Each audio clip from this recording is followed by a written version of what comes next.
그래서 아마존이 엄청난 데이터 센터를 지금 가동하고 있지 않습니까? 전기 엄청나게 들어요. 근데 그게 반으로 준다고 생각해 보세요. 핵 융합이 몇 초 못 견딘다고요. 근데 초전도체가 이거를 잘 가둘 수 있으면 계속 유지가 되는 거죠. 명차인지 아닌지 가리는 거는 엔진 변속기가 아니에요. 그건 사실 라고요. 전기차 안에 많은 칩들이 박히는 거죠. 비메모리 반도체들이 막 박히는 거죠. 만약에 양자 컴퓨터가 진짜 초전도체 때문에 상용화 되잖아요. 그럼 엔비디아가 약간 좀 찌그러질 수 있어요. 저는 김학주 한동대학교 교수고요. 삼성증권 리서치센터 센터장을 2006년부터 2010년까지 했었고요. 그리고 우리자산운용이라는 자산운용소에 가서 운영 책임 총괄, 그러니까 CIO를 했었고 2015년에 후학을 양성하기 위해서 학교로 왔습니다. 지금도 간간히 경제에 대한 인사이트는 드리고 있습니다.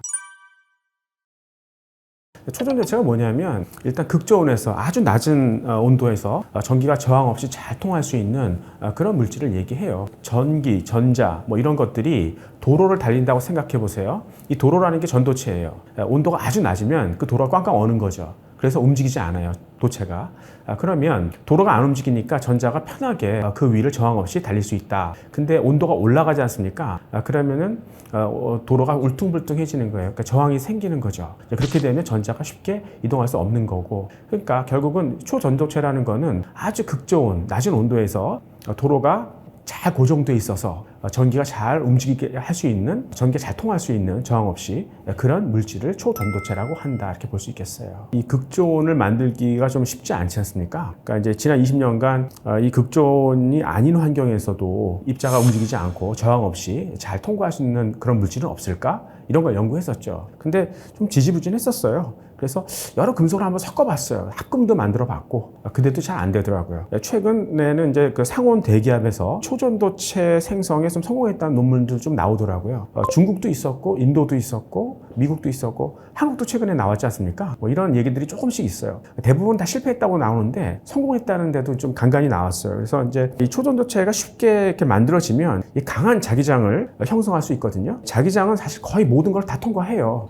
근데 초전도체는 통과하지 못해요. 그러니까 이 초전도체가 이 자기장이라는 걸 가둘 수 있어요. 그걸 쉽게 이제 생성할 수 있다는 얘기죠. 양자 컴퓨터 같은 것도 사실 그 자기장을 만들어서 구동시키는 거잖아요. 우리가 쉽게 초전도체를 편안한 환경에서 만들 수 있다 그러면 양자 컴퓨터도 쉽게 구동할 수 있다. 핵융합도 마찬가지예요. 초전도체로 자기장을 만들어서 그 위에 플라즈마를 잘 가둘 수 있거든요. 핵융합 발전도 그렇게 수월해지는 거죠. 이 초전도체가 나와서 자기장만 잘 만들 수 있으면 이 초전도체가 자기장을 이렇게 밀어내는 효과 때문에 공중부양이 되지 않습니까? 그래서 이걸 마이스너 효과라고 이제 사람들은 얘기하는데, 자기 무상 열차 같은 거 있잖아요. 그리고 이제 자기 공명 장치, 여러분들이 MRI로 알고 있는 것들, 이런 것도 한번 기술이 획기적으로 발전할 수 있지 않을까? 지금은 이제 대세가 인공지능이잖아요. 근데 양자 컴퓨터가 나오게 되면은 어떻습니까? 그러니까 이 계산 능력이 확실히 좋아지는 거 아니겠어요? 챗 GPT 같은 것들을 여러분들이 관심 있어 하는 이유가 약간 좀 데이터가 어중간해도 얘가 계산 능력이 좋기 때문에 그걸 정확하게 맥을 알아가지고 어떤 정답을 드릴 수 있는 능력이 있는 거 아니겠어요? 그러니까 앞으로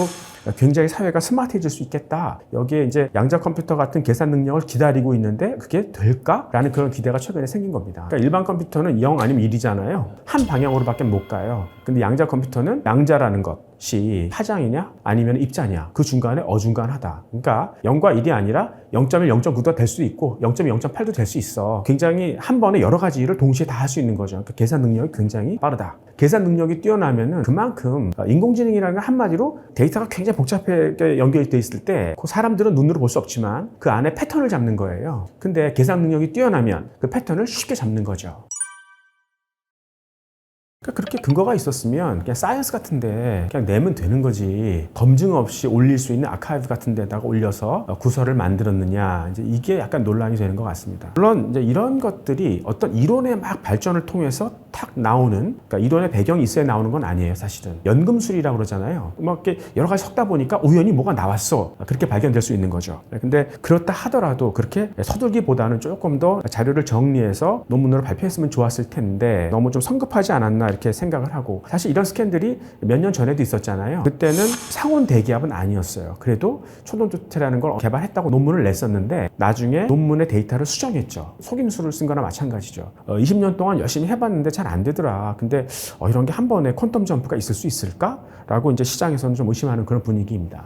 성공한 논문 중에 중국 논문을 한번 본 적이 있었어요. 보면은 확실히 상온 대기압 맞고요. 그리고 저항이 없는 것도 데이터로 나와 있어요. 마이스너 효과도 나타났고. 그러면 성공한 것 같아요. 근데 일각에서는 이제 황우석 씨 그 자료도 이게 조작된 거짓말이었잖아요. 아마 그런 걸 거다. 아마 이렇게 생각하는 사람들도 있어요. 그분들이 주장하는 논리가 뭐냐면은 약간 온도가 높아도 상온 대기압에서 도체가 막 좀 움직이더라도 그 납을 썼거든요. 그러니까 납 원자하고 산소 원자가 이 전자를 잘 통과시킬 수 있는 채널을 만든다는 거예요. 주변이 움직이더라도 그 채널을 잘 만들어서 그 안으로 전자가 쉽게 통할 수 있는 그런 물질이다. 이렇게 얘기하는데 왜 그렇게 나왔는지는 잘 모르더라고요. 그러니까 그런 것들이 어떻게 우연히 발견이 됐는데 그렇다면 다음에 그런 환경을 의도적으로 만들어 줘야 되잖아요. 이런 재현 반복성에 문제가 있다는 거죠. 원할 때 그거를 만들 수 있냐? 그렇지 않다면 상용화가 될 수 있을까? 라는 그런 의문을 갖게 된 거죠. 아까 연금술이라고 말씀드렸잖아요. 미국의 어떤 사이언스를 보면은 이론적인 백그라운드가 되게 좋아가지고 그런 것들이 하나씩 계단을 밟아가지고 높은 이론에 도달한다. 그러니까 이거는 그런 건 아닌 것 같아요. 이게 갑자기 되더라.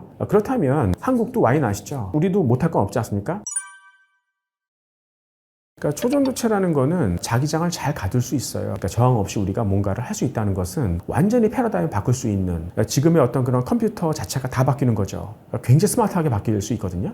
초전도체로 양자 컴퓨터 돌릴 수 있지 않습니까? 그럼 지금보다 전기가 반밖에 안 들걸요? 예를 들어서 아마존이 엄청난 데이터 센터를 지금 가동하고 있지 않습니까? 전기 엄청나게 들어요. 근데 그게 반으로 준다고 생각해 보세요. 만약에 양자 컴퓨터가 초전도체로 사용이 되면 가장 수혜받는 곳 중에 하나가 아마존이 될 거예요. 핵융합이 초전도체로 자기장 을 가둘 수 있지 않습니까? 그럼 그 자기장이 핵융합에서 나오는 그 플라즈마 있죠. 보통 핵 연료를 이 마그네틱 자기장으로 가두지 않습니까? 그러면 자기 성질에 못 이겨서 온도가 올라가면서 플라즈마, 그 불꽃이, 이온 불꽃이 발생을 하는 거예요. 근데 그 이온 불꽃이 밖으로 새나가면 안 되잖아요. 그럼 꺼질 거 아니에요. 지금 그게 문제예요. 핵융합이 몇 초 못 견딘다고요. 근데 초전도체가 이거를 잘 가둘 수 있으면 계속 유지가 되는 거죠. 지금 에너지의 문제 아니에요. 신재생 에너지가 계속 나오고 있지만 배터리의 어떤 한계, 송전선의 한계, 이런 것 때문에 힘들어하고 있는데 그래서 핵을 쓸 수는 없을까? 소형 원자로 얘기도 나오고 핵융합도 그 중에 대안 중에 하나죠. 근데 우리는 핵융합 아직 멀었어 이렇게 생각하는데 어떤 기술적인 어떤 점프로 인해서 갑자기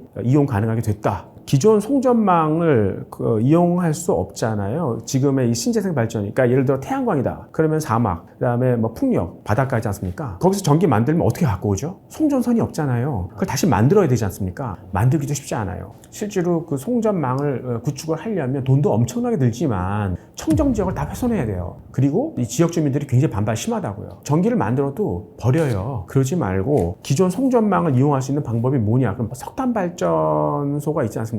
그럼 그 석탄 발전기를 드러내는 거죠. 거기다 소형 원자로를 꽂아요. 그럼 기존의 송전망, 그러니까 그리드라는 거를 사용할 수 있지 않습니까? 그래도 이제 지역 주민들은 불안하죠. 혹시 그래도 원자로인데 주변에서 터지면 어떻게 해? 그러면 이제 소형 원자로가 확실히 안전하냐라는 걸 물어보는 거예요. 핵 발전의 원리부터 잠깐 말씀을 드리면 보통 우라늄 235하고 238을 쓰거든요. 근데 보통 홀수로 끝나는 게 거의 다 일을 해요. 그러니까 우라늄 235가 대부분의 일을 한다고요. 238은 그냥 백그라운드만 제공하는, 뒤에만 있는 거죠. 중성자가 막 돌아다니다가 우라늄 235 안에 쓱 들어가요. 그러면은 우라늄 235가 100이라는 에너지를 갖고 있다고 생각해봐요. 그러니까 두 조각이 났어요. 40과 40으로 딱 쪼개졌어요. 그럼 20이 남지 않습니까? 그걸 빼쓰는 게 핵 발전의 원리예요. 근데 중성자의 속도가 빠를 거 아니에요. 이게 너무 빠르면은 우라늄 235 안에 못 들어가요. 그럼 핵 발전이 안 일어나는 거죠. 이 중성자의 스피드를 줄여줘야 돼요. 그걸 감속제라 그래요. 기존에 우리가 알고 있는 경수로 발전소 같은 경우, 원자력 발전소 같은 경우에는 물을 써요. H2O. 근데 이 H2가, 그러니까 수소라는 게 중성자하고 크기가 비슷해요. 그러니까 당구공만 왔다, 둘 다. 그래서 생각하면 비슷하니까 상대를 쉽게 좀 약간 충돌시켜가지고 속도를 줄일 수 있지 않습니까?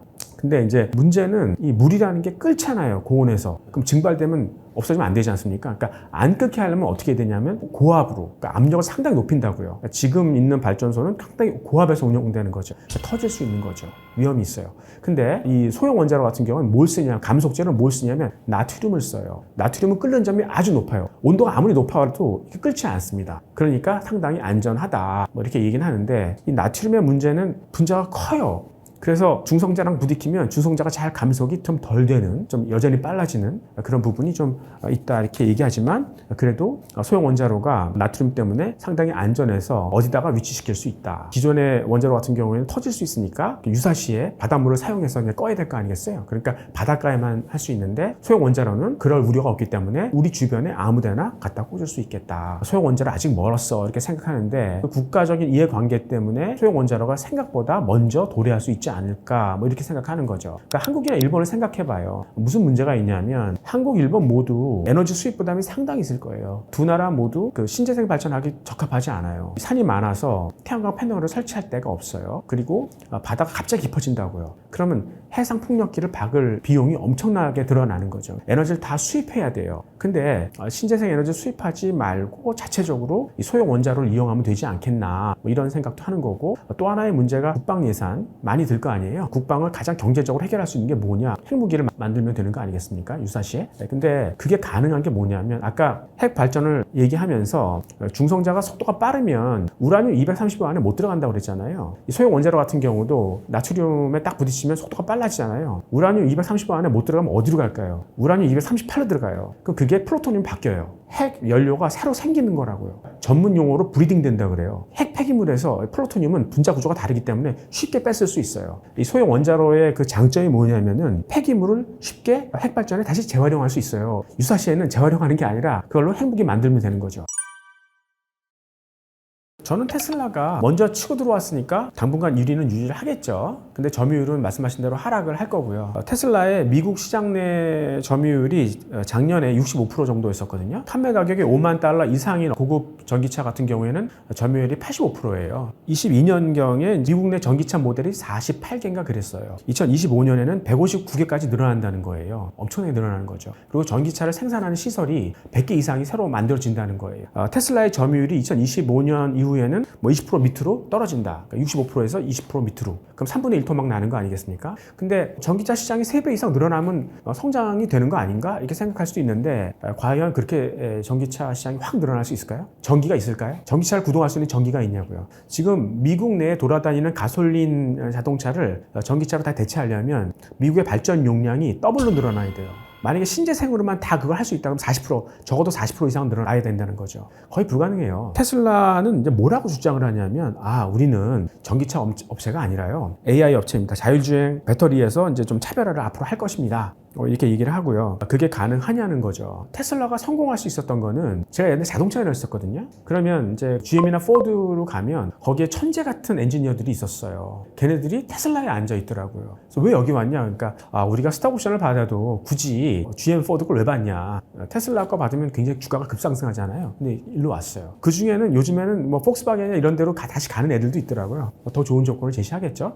이미 이제 그 테슬라도 주가가 많이 올라왔잖아요. 그러니까 스톡옵션의 가치도 그만큼 떨어지는 거 아니겠습니까? 과연 천재 같은 엔지니어들이 계속 거기에 남아줄 수 있을까? 뭐 이런 것도 의심스럽고요. 전기차에서의 명차를 누가 만들 것이냐? 테슬라가 만들 것이냐? 아니면 기존처럼 BMW나 벤츠가 만들 것이냐? 이것도 재밌는 질문 아닙니까? 근데 제가 보기에는 지금 자동차에서 가장 부가가치가 있는 건 엔진하고 변속기예요. 이거에서 돈을 많이 벌기 때문에 자동차 업체들이 이거를 외주는 안 준다고요. 다 자기가 만들어요. 근데 진짜 명차인지 아닌지 가리는 거는 엔진 변속기가 아니에요. 그건 사실 구조 해석이라고요. 급한 커브를 돌았을 때 운전자를 꽉 잡아줄 수 있는, 아주 편안하게 잡아줄 수 있는, 위험한 환경이 도래했을 때 아주 안전하게 차를 컨트롤해 줄 수 있는 그런 것들은 다 구조 해석이고, 다 그런 게 경험치들이라고요. 그런 것들을 벤츠나 BMW가 하는 거죠. 그렇다면 앞으로도 전기차에 있어서도 명차로 불리는 거는, 그러니까 부자들이 선택할 수 있는 명차는 사실 테슬라가 아니라 BMW가 될 수 있어요. 그러니까 지금 BMW 주가 싸잖아요. 차라리 그거 사는 게 낫지 않을까? 뭐 이런 생각도 있는 거죠. 테슬라가 마지막으로 주장하는 건 뭐냐면, 앞으로 점유율 뺏기고, 그렇지만 자동차, 전기차 하나당 부가가치가 높아질 것이다. 특히 자율주행 기능도 들어가고 전기차 하나가 굉장히 스마트해질 거야. 고부가가 될 것이다. 뭐 이렇게 얘기를 하는데 맞는 얘기예요. 그렇게 따진다면 뭐가 그렇게 스마트하게 만들어줄 거냐? 그만큼 전기차 안에 많은 칩들이 박히는 거죠. 이 비메모리 반도체들이 막 박히는 거죠. 기능성 반도체들이. 그 반도체는 누가 만들어요? 차라리 그거 사는 게 낫겠네요. 차라리 엔비디아 사는 게 나아요. 테슬라는 경쟁이 치열해질 거 아니에요. 제가 말씀드리는 그런 우려들이 아직 현실화 안 됐잖아요. 그런 것들을 시장에서는 즉시 반영 안 시켜요. 그러니까 당분간은 테슬라가 약간 좀 위로 움직일 수도 있는데 시간이 가면 갈수록 계속해서 도전을 받을 거고요. 자율주행이나 이런 디지털 쪽에서 다른 모습을 보여줘야 되는데 나는 여지껏 그 디지털에서 차별화했다는 얘기를 잘 못 들었어요. 핵심 역량이라는 건 남이 모방할 수 없는 그런 거라는 거는 굉장히 경험치에서 나오는 아날로그에서 나오는 거지 누구나 다 따라할 수 있는 디지털에서는 그렇게 차별하지 않은 것이다. 그러니까 앨런 머스크가 천재인 건 맞아요. 그러나 혼자서 할 수 없는 거고 그 많은 천재들이 지금은 테슬라로 많이 왔지만 앞으로 계속 테슬라에 남아있을 것인가. GM이나 포드나 도요타나 이런 애들도 천재들은 많다는 거죠. 예. 그래서 제가 인기가 없나 봐요. 앞으로 이제 그 계산 능력이라는 게 결국 패권을 장악할 거거든요. 지금 엔비디아가 하고 있는 게 한 번에 여러 가지 계산을 할 수 있는가 그런 걸 잘해요. 예를 하나 들어드릴까요? 100사람이 게임을 해요. 컴퓨터 게임을 하는 거죠. 근데 거기에는 100개 아이템이 필요해요. 한 사람한테 모든 사람한테 다 100개 아이템을 주면 게임이 무거워질 거 아니에요. 느릴 거 아니겠습니까? 그러지 말고 각 사람한테 한 개의 아이템만 주는 거고 게임하는 사람이 나는 다른 게 필요해. 그럼 옆에 사람한테 빌릴 수도 있는 거 아니겠습니까? 최적화시키는 거죠. 가볍게 빨리 돌릴 수 있는. 그래서 엔비디아의 역량을 가만히 보면 지금 제레시 컴퓨터하고 아까 말씀드린 양자 컴퓨터 그 중간 정도를 얘기하는 거예요. 그래서 만약에 양자 컴퓨터가 진짜 초전자 때문에 상용화 되잖아요. 그럼 엔비디아가 약간 좀 찌그러질 수 있어요. 근데 그 전까지는 엔비디아가 앞으로 이런 스마트 경제를 그냥 이끌고 나갈 거예요. 모멘텀을 볼 때 내 뒤에 내 주식을 사줄 수 있는 사람이 있을까를 생각하는 거죠. 사람들이 아직은 엔비디아에 대해서는 그냥 챗 GPT, 자율주행 뭐 이런 정도까지는 반영을 하지만 앞으로의 우리 사회가 이제 가상 환경에서 일할 거예요. 출근을 해도 그냥 가상 환경에서 일을 하던데요. 그럼 가상 환경에서 일을 한다 하면 뭐가 생각납니까? 게임 생각나지 않습니까? 이 복잡한 계산이 필요해요. 그러니까 화면이 바뀌거나 3차원 공간을 만들 때 굉장히 많은 계산 능력이 필요한데 그걸 다 엔비디아의 GPU가 다 만들어주는 거죠. 앞으로 이 VR, AR 뭐 이런 쪽도 다 가상현실, 증강현실이지 않습니까? 그 솔루션을 애플이 휴대폰으로 들고 오고 싶어요. 게임을 하더라도 이제 그런 쪽으로 많이 솔루션을, 그 컨텐츠를, 가상현실 컨텐츠를 많이 집어넣고 싶은 거죠.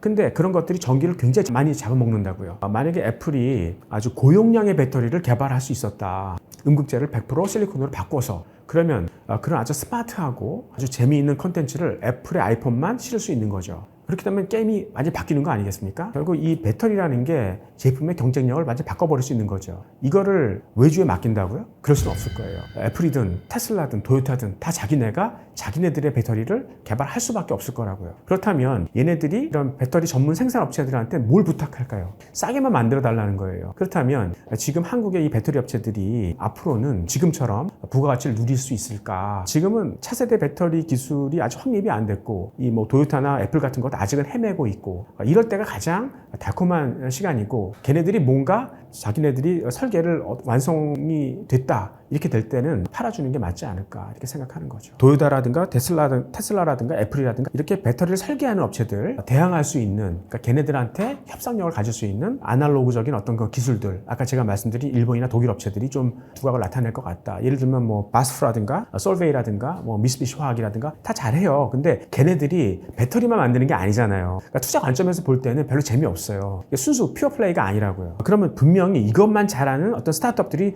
치고 나올 거예요. 근데 우리가 그걸 지금 알 수는 없어요. 괜히 모르는 거에 대해서 이렇게 신경 쓰는 것보다는 차라리 앞으로 분명히 두각을 나타낼 게 뭡니까? 배터리 재활용이에요. 2020년부터 전기차가 굉장히 기하급수적으로 확 늘었거든요. 그럼 5년이 지난 한 2025년부터는 이 폐배터리가 쏟아져 나올 거예요. 근데 원자재를 생각해보면 배터리에 들어가는 니켈, 코발트, 망간, 희귀금속들을 중국이라든가 아니면 남미 국가들, 그러니까 사회주의 국가들이 주로 많이 하거든요. 그러니까 얘네들이 잘 안 줄 거라고요. 그러면 이 가치가 굉장히 확 부각이 되겠죠. 이런 희귀금속을 잘 뽑아낼 수 있는 이 재활용 기술을 갖고 있는 데가 어딘가를 한번 차라리 그걸 보시는 게 낫다는 거예요. 유미코어라든가 그다음에 일본의 스미토모 메탈 마이닝, 그러니까 이런 쪽을 차라리 좀 보면서 매집을 하는 게 차라리 낫지 않겠나 뭐 이런 생각을 갖고 있습니다.